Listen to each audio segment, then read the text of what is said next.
Hello friends, এটা Motorola একটা G34 fresh motherboard. এটা টেকনিশিয়ান ভাই নিয়ে এসছে। দেখুন, এটার ব্যাটারিটাও রেজিস্ট্যান্স রিপেয়ার করা। তো আমি স্টেনসিলটা কাটতে কাটতে বলে রাখি, ফোনটার প্রবলেম ছিল চলতে চলতে রিস্টার্ট প্রবলেমটা অনেক কারণে হয়। পাওয়ার সুইচ থেকে হয়, ব্যাটারি ফিউজ থেকে হয়, আবার ফোন যদি ওভারহিটিং হয়, ওভারহিটিংয়ে কিছুক্ষণ ওভারহিটিং হওয়ার পরে রিস্টার্ট হয়, সফটওয়্যার ইস্যু থেকে রিস্টার্ট হয়। তো রিস্টার্ট হওয়ার পিছনে এগুলো কারণগুলো আছে।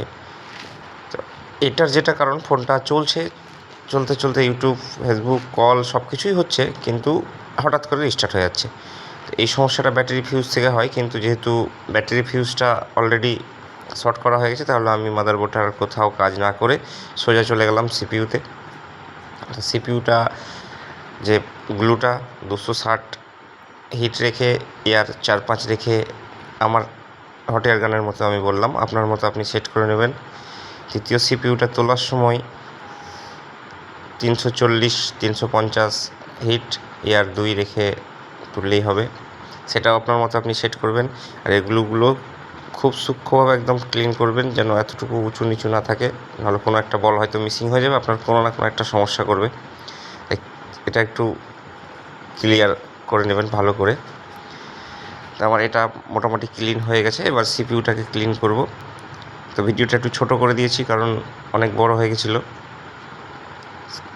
রিবলিংয়ের টাইমের ভিডিওটা দিইনি, কারণ রিবলিং তো সবাই পারে এখন করতে, সমস্যা নেই। এই বলগুলো পরিষ্কার হয়ে গেলে আর খেয়াল রাখবেন, ডিশোল্ডার বেশি ঘষাঘষি করবেন না, নাহলে একটা বল আরেকটা বলের সঙ্গে জয়েন্ট হয়ে যাবে। তো মোটর এই সেটটা যেটা সমস্যা, সেটাই নিয়ে আমি 4-5টা প্রবলেম করলাম।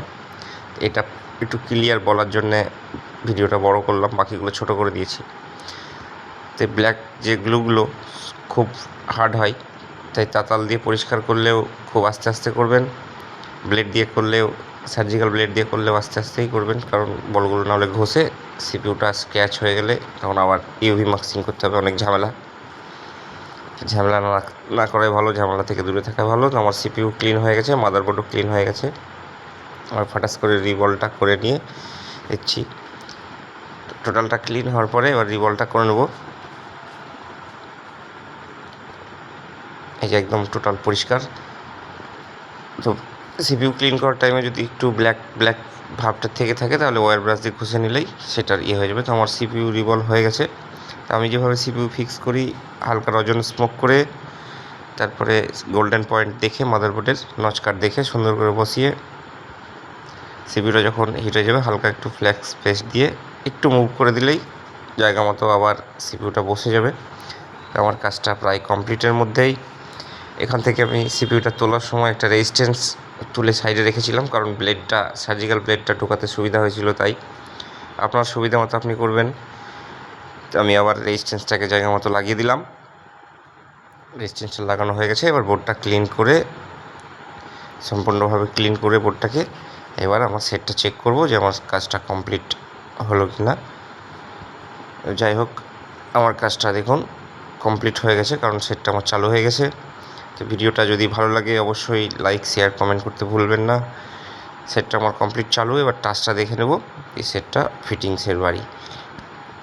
ভিডিওটা দেখার জন্য ধন্যবাদ। সবাই ভালো থাকবেন, সুস্থ থাকবেন। শুভরাত্রি।